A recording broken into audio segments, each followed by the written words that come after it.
meus amores, minhas amoras, tudo bem com vocês? Sejam muito bem-vindos a mais uma segunda-feira de atualidades.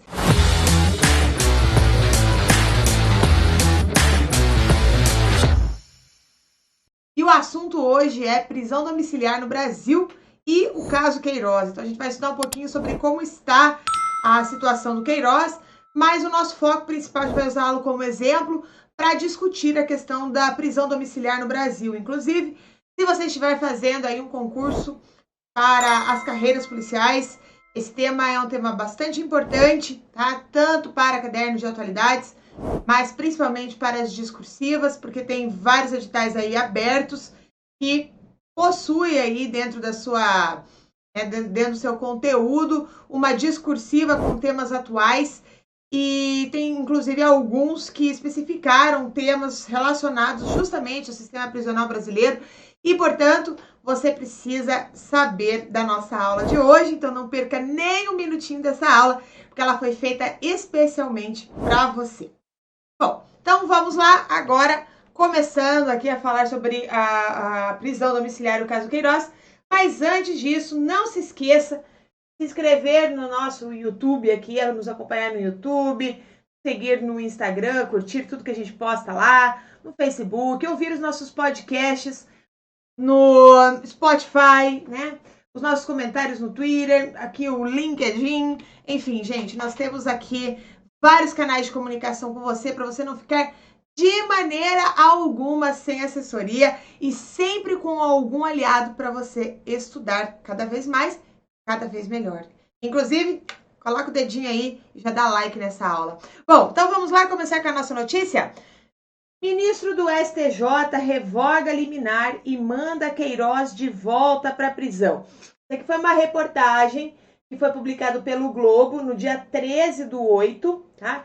A decisão de Félix Fischer desfaz a ordem dada durante o plantão pelo presidente do Superior Tribunal de Justiça, João Otávio Noronha. Tá? Então, o presidente do Superior Tribunal de Justiça, o ministro João Otávio Noronha, como você acabou de ver aí na reportagem, tinha determinado no dia 9 de agosto que a prisão domiciliar de Fabrício Queiroz, né, tinha determinado isso por conta das condições da saúde dele, né?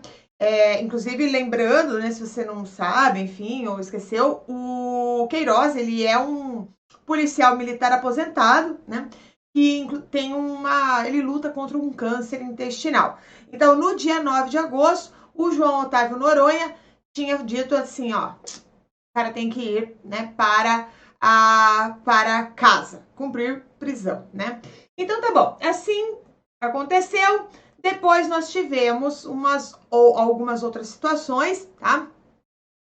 Porque o ministro do STJ, ele citou, inclusive, a normativa do Conselho Nacional de Justiça na decisão que tirou Queiroz aí da cadeia. E a orientação, a questão que a gente traz aqui para a nossa aula, é que essa orientação ela não é seguida por parte dos juízes do país. Contudo, a orientação do outro ministro, do outro juiz, ela foi também, né, trazida aí pelo Gilmar Mendes, como é o país, publicou aqui no dia 14 de agosto, Gilmar Mendes do STF livra Fabrício Queiroz da cadeia, ele devolve o benefício de prisão domiciliar. Então, o ministro do STF destacou o grave quadro de saúde do ex-assessor Flávio Bolsonaro e revogou nova ordem para a detenção expedida horas antes do ex-PM e para a sua mulher. Então, essa foi a notícia. Você viu que isso ficou um pouco confuso para muita gente. Uma hora ele estava preso, daí mandou para casa, daí suspendeu, daí agora o Gilmar Mendes falou não, tá? Ele vai permanecer em casa.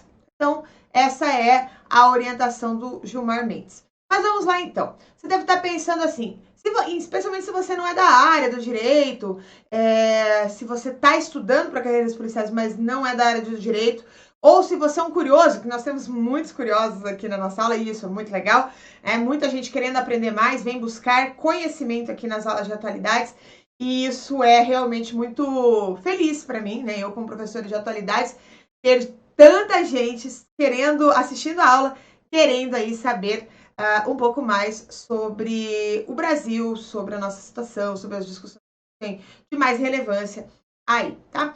Então agora eu vou falar um pouquinho sobre a prisão domiciliar propriamente dita, que vem a ser essa prisão domiciliar que tanto se discute, tanto no caso Queiroz, quanto no caso de outros personagens políticas e empresários e mesmo a população, né, comum, vamos dizer assim, né, não sei se a palavra seria comum, mas enfim, né, nós ouvimos muito falar sobre prisão domiciliar.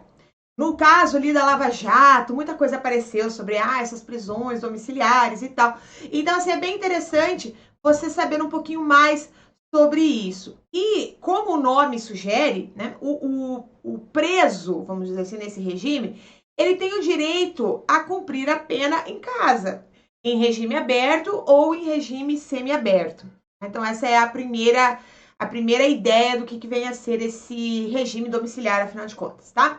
Então, ou seja, esse é um tipo específico de prisão para execução de pena. Existem vários tipos.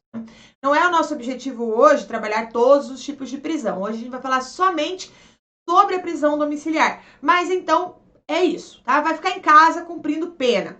Só que nem todos os presos em regime aberto, tá, têm o direito à prisão domiciliar. É preciso ter algumas condições elencadas lá no artigo, vou mostrar aqui para você, no artigo 117 da Lei de Execução Penal, tá? Então, a LEP aí, para os concurseiros mais antigos, né, que já tem familiaridade aí com ela, é a LEP, mas nós estamos falando da Lei 7.210 de 1984, a Lei de Execução Penal. Então, para você ter esse benefício, como eu falei, está lá no artigo 117, portanto, numa redação, por exemplo, especialmente, tá? Se for uma redação com tópicos, né? Como, por exemplo, a Banca CESP gosta de trazer, você tem que citar esse artigo para você determinar, para você falar em quais situações a pessoa tem o direito de ter a prisão domiciliar. Então, nós temos aqui, olha. Somente se admitirá o recolhimento do beneficiário de origem de regime aberto em residência particular quando se tratar de condenado maior de 70 anos, condenado acometido de doença grave, que foi o caso aí do Queiroz, né? Condenada com filho menor ou deficiente físico ou mental e condenada gestante. Então, nesses casos, pode adquirir aí o benefício de prisão domiciliar, né, nesta situação, tá? Contudo, é interessante que a gente falar um pouquinho também, tem sido muito frequente o uso da prisão domiciliar em caso de falta de vaga para o condenado no sistema prisional. Se você conhece o mínimo, e isso qualquer cidadão brasileiro tem acesso a essa informação, que o nosso sistema prisional, ele está lotado, né? O encarceramento no Brasil é uma coisa que precisa talvez ser rediscutida e repensar em algumas coisas, né? E a gente até pode trazer uma outra aula falando sobre isso em algum outro momento, mas assim, é interessante, mas interessante não, é fato e é de conhecimento de quase todo mundo que as nossas prisões estão superlotadas, tá? Então, o encarceramento, lotado. Então, uma das opções, né, que seria para dar uma aliviada, vamos dizer assim, nessa superlotação das prisões, seria o uso da prisão domiciliar em caso de vaga, né, para o condenado do sistema prisional. Tá?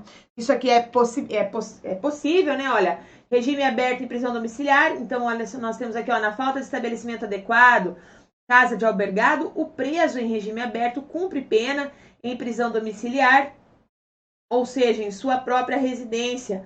Então, nós temos aqui a orientação. E isso já acontece, como eu trouxe aqui uma reportagem antiga, mas justamente para te mostrar que isso não é uma coisa de 2020, tá? Isso é uma coisa, olha, por exemplo, 2013, falta de vagas pode levar 23 mil do semiaberto à prisão domiciliar. A regra já é adotada por alguns juízes, STF vai decidir se valerá para todos, a maioria ainda fica em regime fechado, enfim, tá? Então, nós temos aqui uma situação em que a gente confere, portanto, que essa prática ela acontece aqui no Brasil. Então, nessa situação, basicamente, resumindo aí para você, o preso ele tem direito a cumprir a pena em regime mais benéfico, né? Ficar em casa é sempre melhor, né?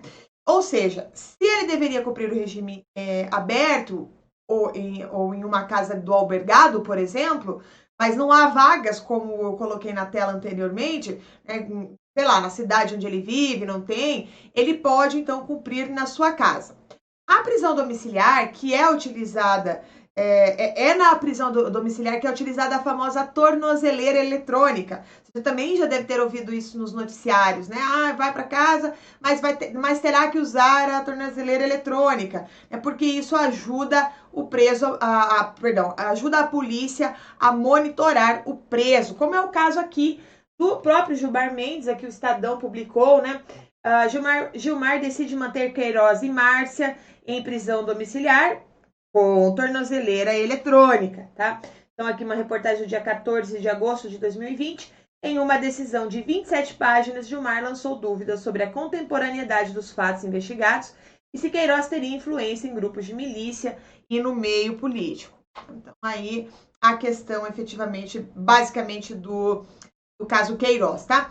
Além disso, o preso domiciliar ele precisa seguir algumas regras, tá? E eu até peguei na internet uma piadinha que fizeram, tá? Que é assim, né? Mas eu já vou te mostrar. Mas assim, dentro das regras morar num endereço declarado, estar em casa durante a maior parte da noite, ou seja, pelo menos entre as 21 horas e as 5 horas da manhã, tá? Ficar em casa o tempo todo aos domingos e também aos feriados e comprovar que está empregado em um prazo de 3 meses, não beber e se apresentar à justiça quando requisitado. Eu até peguei uma piadinha na internet, achei engraçado. Tô lendo aqui as regras da prisão domiciliar. Só pode sair de casa para trabalhar, não pode viajar para o exterior, deve passar os finais de semana em casa e me dê conta. Tô preso e não sabia. A gente que tá vivendo na pandemia, né? A gente tá aí numa situação que, se não fosse trágico, né, seria cômica a nossa situação. Mas enfim, tá? Então o Queiroz, a gente já teve até uma aula aqui sobre o caso dele, enfim. Mas ele foi preso preventivamente no dia 18 de junho, sob suspeita de tentar interferir nas investigações das rachadinhas lá na Assembleia do Rio de Janeiro, tá? Então, como eu já falei, né, ele é um ex-PM, está aposentado, e ele é apontado como um operador de esquema do gabinete do Flávio Bolsonaro, que é o filho mais velho do presidente, quando ele era deputado estadual, tá? Então, aqui nós temos até uma reportagem do Infomoney, do dia 23 de junho, né? O que se sabe sobre o Fabrício Queiroz e os investigados por rachadinha no gabinete de Flávio Bolsonaro. Então, se você quiser saber um pouco mais, né, ler um pouquinho mais sobre o Queiroz, efetivamente, tá? Essa é uma dica. Mas tem vários, né? Você pode escolher aí a sua mídia de preferência. Ah, professora, eu não gosto dessa porque é tendenciosa. Então, você busca aí, né, se você, nos meios de comunicação que você mais confia, para aprender um pouco mais sobre o caso das rachadinhas e o que está acontecendo efetivamente lá, tá? Mas voltando para a decisão de Noronha, o que aconteceu? O Noronha, ele decidiu, né, mandar o Queiroz para casa sob a vigilância, né, e com restrições de comunicação, porque ele segue uma recomendação do CNJ, tá? Então, nós temos aqui, ó, a recomendação do dia 12 de junho de 2020, ó, a CNJ renova a recomendação número 62 por mais 90 dias e divulga novos dados. Então, ele tá usando essa recomendação. Deixa eu ler um pouquinho, eu fiz um print da página para você se habituar um pouquinho com o que eles estão dizendo, tá? Então, ó, o plenário do Conselho Nacional de Justiça aprovou a renovação da recomendação que traz orientações ao judiciário para evitar contaminação em massa da Covid-19 no sistema prisional e socioeducativo. Então, é nos dois, tá? Então, para maiores de idade e para menores de idade. O prazo foi ampliado para mais 90 dias pelos conselheiros, já que o contexto que deu origem à normativa não foi superado. De acordo com os dados levantados junto aos governos estaduais, houve um aumento de 800% nas taxas de contaminação nos presídios desde maio, chegando a mais de 2,2 mil casos nessa semana. Desde o início da pandemia, o CNJ vem criando canais junto aos tribunais para dar apoio a técnico e para monitorar a decisão voluntária da recomendação. É uma adesão voluntária, tá? Então, um dos aspectos da normativa que incentiva magistrados a reverem prisões de pessoas de grupos de risco e em final de pena que não tenham cometido crimes violentos ou com grave ameaça, como latrocínio, homicídio e estupro, e que não pertençam a organizações criminosas, foi acatado ao menos em 24 estados. Nesse primeiro momento, não houve casos identificados em Goiás e Roraima e não foi possível coletar os dados da Paraíba. Tá? Então, essas foram as informações que o CNJ passou, né, o Conselho Nacional de Justiça, sobre os detentos durante a pandemia do novo coronavírus, né, que já ficou velho já, né? Então, a normativa, ela incentiva os magistrados, como você acabou de ver aqui comigo, né, a reverem as prisões de pessoas de grupos de risco e em final de pena, né, que não tenham cometido crimes violentos ou com grave ameaça. Então, não é qualquer um, né, que vai fora da prisão, né? O juiz também determinou que a prisão domiciliar também fosse estendida para Márcia Aguiar, que é a esposa do Queiroz, foragida também desde o dia 18 de junho. E ela justificou a decisão afirmando que a sua presença ao lado do marido, ele, né, na verdade, o juiz, ao lado do marido seria recomendável em caso de necessidade médica decorrente de câncer. Então, até o Extra que anunciou, né, no dia 14/8 também, ó, Gilmar concede habeas corpus e mantém prisão domiciliar a Fabrício e a Márcia. Então, nós temos aí a situação deles. Segundo a revista Época, entre março e junho, o Noronha, ele negou 7 pedidos de habeas corpus vindos de indivíduos que alegaram um risco de contaminação pela Covid-19, assim como constatava o pedido de Queiroz, tá? Então, a Época questionou a decisão desse mesmo juiz, porque ele, como aqui a revista Época disse publicou, né, no dia 10/7, antes de soltar Queiroz, presidente do STJ, negou 7 habeas corpus que alegavam risco de Covid. Noronha também deu benefício à mulher de Queiroz estar foragida. Então, aí eles começaram a questionar essa situação. Bom, vamos aprofundar um pouquinho mais. Dados divulgados, de novo, pelo Conselho Nacional de Justiça, no dia 7 de agosto, contabilizaram, tá, 10.484, deixa eu colocar aqui, 10.484 confirmados, né, dentro do sistema prisional, 126 óbitos registrados. Então, nós tivemos aqui, das pessoas presas, foram 5.965 casos confirmados e 64 óbitos. E dos servidores, 4.519 casos confirmados e 62 óbitos registrados, né? Então, nós temos aí 5.965 detentos, né? 4.519 servidores. Ao todo foram registrados 126 mortes no sistema prisional brasileiro, sendo que 64 foram de detentos e 62 foram de servidores, tá? Bom, mas, prof, o que são crimes leves, tá? E como assim? Aí eles negam os tribunais superiores? Como que tá rolando isso, tá? Então, vamos lá. Olha só, aqui nós temos uma reportagem do dia 9 de julho de 2020, da Folha de São Paulo.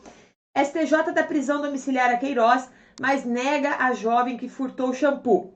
Ministro Félix Fischer diz que o coronavírus não é passe livre para presos. Então, aqui o STJ condenou né, o Fabrício Queiroz, já negou o mesmo benefício para o preso acusado de furtar 2 shampoos, R$10 cada. Tá? Então, isso, na verdade, tinha acontecido no dia 28 de junho, quando o ministro Félix Fischer, que é também do STJ, né, negou o habeas corpus por um homem de 30 anos, que ele tinha sido acusado de roubar, aí, de furtar 2 frascos de shampoo de um estabelecimento comercial e, como a reportagem diz aí, custava R$10, tá? O Fischer argumentou, né, que o homem ele já tinha sido preso por furtos em outras ocasiões e que por isso ele representaria risco à ordem pública. O interessante, ó, eu vou te ler aqui uma reportagem de 2 dias depois, ó, dia 28 de junho, também da Folha, ó, Rosa Weber nega liminar a jovem acusada de furtar 2 shampoos a R$10, tá? O caso tramita também no STJ e deve apreciar aí o seu mérito. Então, o que você observa aqui, né? Que 2 dias depois, o caso foi analisado pelo Supremo e a soltura foi também negada pela ministra Rosa Weber. Então, nesse caso, além de parecer, né, cito, né, assim, no sentido de ir na contramão da recomendação do CNJ, a evocação do que o pessoal do direito vai entender bem, o princípio da insignificância, né, essa aplicação no direito penal brasileiro, até quero ler aqui um pouquinho, olha. Sua aplicação é justificada, eis que o direito penal não deve ocupar condutas que produzam resultado cujo desvalor por não se importar a lesão significativa de bens jurídicos relevantes. Tá? Então, não represente, por isso mesmo, prejuízo importante, seja o titular do bem jurídico tutelado, a integridade da própria ordem social. Ou seja, para ser utilizado o princípio da insignificância, é necessária a presença de certos requisitos, como a mínima ofensividade de conduta do agente e nenhuma periculosidade social da ação. Tá? O reduzidíssimo grau de reprovabilidade do comportamento e a inexpressividade da lesão jurídica provocada. Então, nesse caso, tá, é o que diz aí o direito penal, não deve se ocupar aí com condutas cujo prejuízo é insignificante, e nesse caso que eu acabei de falar, ela também foi ignorada. No mesmo dia, o ministro Gilmar Mendes, também do Supremo, absolveu uma mulher presa em flagrante por roubar um pedaço de picanha no supermercado. Ai, gente, dá uma olhada aqui, tá? Então, aqui o Jornal de Brasília, dia 2/7, ó. Gilmar Mendes absolve mulher acusada de furtar uma picanha. Na primeira instância, a mulher também foi absolvida, julgada por insignificância do ocorrido. Então, nós temos aqui, né, e aí ele argumentou que o prejuízo material foi insignificante. Então, nessas situações aqui, um caso em que eles negaram e um caso que eles aceitaram, tá? Prof, mas está tendo resistência à recomendação do CNJ? Vamos falar um pouquinho também sobre isso, tá? A resistência à recomendação do Conselho Nacional de Justiça. Porque a recomendação, ela foi publicada no dia 17 de março, tá? Tá ela aqui. Recomenda, olha só, dia 17 de maio de 2020, recomenda aos tribunais e magistrados a adoção de medidas preventivas da propagação de infecção pelo novo coronavírus, Covid-19, no âmbito dos sistemas de justiça penal e socioeducativo, como eu já havia dito para você, né? Ou seja, o CNJ publicou 6 dias depois que a Organização Mundial da Saúde decretou o estado de pandemia do novo coronavírus, né?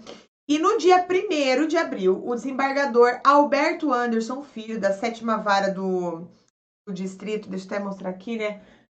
Da 7ª Câmara de Direito Criminal do Estado de São Paulo, ele deu um despacho de habeas corpus muito interessante, tá? Eu achei bastante interessante essa questão, porque ele negou o pedido de uma prisão domiciliar de uma detenta que cumpria regime semiaberto, argumentando que apenas astronautas que estão na Estação Espacial Internacional não correm o risco de se contaminar pelo coronavírus. Tá? Aqui está o despacho, tá? Vai ficar talvez pequeno aí para você, mas eu lerei aqui, olha. Importante lembrar que os que estão há menos tempo fora do planeta, deles saíram 25 de setembro de 2019, cerca de 2 meses antes das notícias acerca da pandemia que se iniciou na China. Deixa eu ver aqui, ó. Portanto, a exceção de 3 pessoas, todas as demais estão, as 3 pessoas que estão aqui, ó. Ele cita, né, as pessoas que são ocupantes da Estação Espacial Internacional, né, ele fala sobre isso, que não estão sujeitos à contaminação do famigerado coronavírus. Ele fala, então, portanto, a exceção dessas 3 pessoas que estão lá, todas as demais estão sujeitas a risco de contaminação, inclusive os que estavam na Estação Espacial Internacional e retornaram à Terra em princípio de setembro de 2019. Portanto, o argumento de risco de contaminação de Covid-19 é de todo improcedente e irrelevante. Então, é a posição aí do juiz. E até amanhã, do dia 10 de agosto, o Sistema Prisional de São Paulo registrava 296 casos. E nós tivemos também, nós tivemos 15 mortes, né, segundo o Departamento Penitenciário Nacional. Mais atualizado, eu trouxe aqui para você, tá?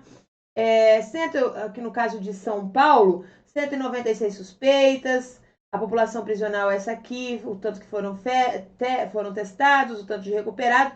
São Paulo teve 21 óbitos, tá?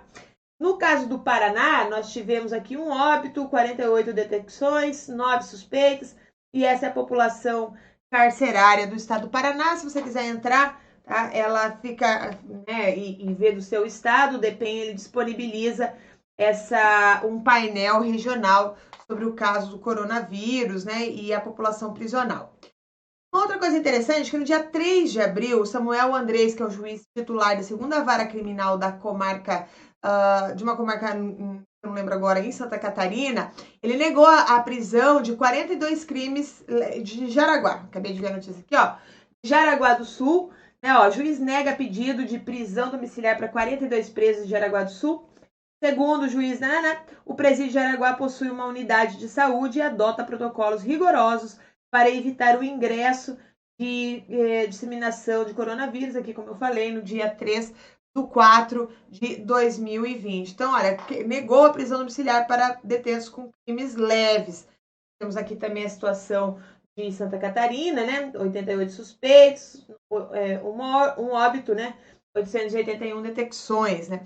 Nós temos aí a situação de Santa Catarina. E segundo ele, o presídio local dispõe de protocolos rigorosos para conter o vírus, né? Então, isso até amanhã do dia 10 de agosto, tinham sido registrados 179 casos de Covid-19 no estado de Santa Catarina. Tá? Bom, a recomendação do CNJ retirou cerca de 32 mil presos que saíram da cadeia durante esse período. Isso aqui foi noticiado no dia 12/6/2020, foi colocado aqui pelo G1, das referentes a 18 estados e também o DF. CNJ orientou a adoção de medidas contra a disseminação do vírus. Presos passaram para regime domiciliar ou monitoramento eletrônico, por exemplo. Tá? Então, nós temos aí a situação do CNJ. Agora, é sempre importante a gente colocar aqui na nossa aula, porque o nosso objetivo é te informar sobre os mais variados debates e opiniões sobre isso. Então, aqui eu coloquei para você o que o CNJ apresentou, o que alguns juízes apresentaram como defesa. E eu vou colocar aqui para você também o que o presidente da República disse, o Jair Bolsonaro. Ele disse assim, ó, eu, se depender de mim, não soltaria ninguém. Afinal de contas, estão muito mais protegidos dentro da cadeia, porque nós proibimos as visitas íntimas, proibimos as visitas também nos presídios, de modo que estão bem protegidos lá dentro, tá? Ele falou aqui, isso aqui tá também na publicação do dia 30/3 do Globo, né? Bolsonaro critica a soltura de presos, coronavírus, que estão bem mais protegidos por dentro. O que você acha sobre isso? Seria bem legal se você compartilhasse aqui com a gente as suas ideias falando sobre isso. Olha, prof, eu acho que tá certo o que o Bolsonaro tá falando, ou eu acho que tá errado. Professora, essa conduta do CNJ tá certo ou tá errado? Enfim, comenta aí com a gente, compartilha, porque o nosso canal é um canal de educação, um canal de debate, e seria bem interessante a gente também saber o que você está pensando. O Moro, a notícia contra o Moro tá um pouco queimado, né? Olha lá, o Moro usa informação falsa para criticar soltura de presos por causa da pandemia do coronavírus. Isso foi no dia 1/4/2020, né? A declaração foi feita pelo ministro durante entrevista coletiva na terça-feira. Enfim, o homem detido no Rio Grande do Sul não estava em prisão domiciliar, né? Então, isso aconteceu no começo lá da pandemia, quando o Sérgio Moro criticou então essa normativa, e depois foi publicado que a notícia era falsa. No Twitter, o ex-ministro disse que um preso, tá? Sabe se você não lembra disso? Que um preso no Rio Grande do Sul tinha sido enviado para a prisão domiciliar com base ali no texto do CNJ que eu te mostrei, e que uma semana depois ele tinha sido preso com armamentos pesados, drogas, enfim. A operação de fato ocorreu, mas o homem em questão não estava cumprindo pena, certo?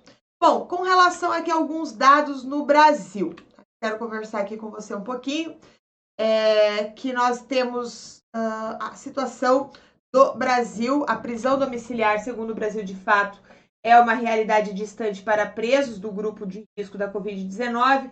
O STF negou 84% dos pedidos de prisão domiciliar relacionados ao grupo de risco e ao novo coronavírus. Isso foi uma reportagem do dia 17 de julho. Tá?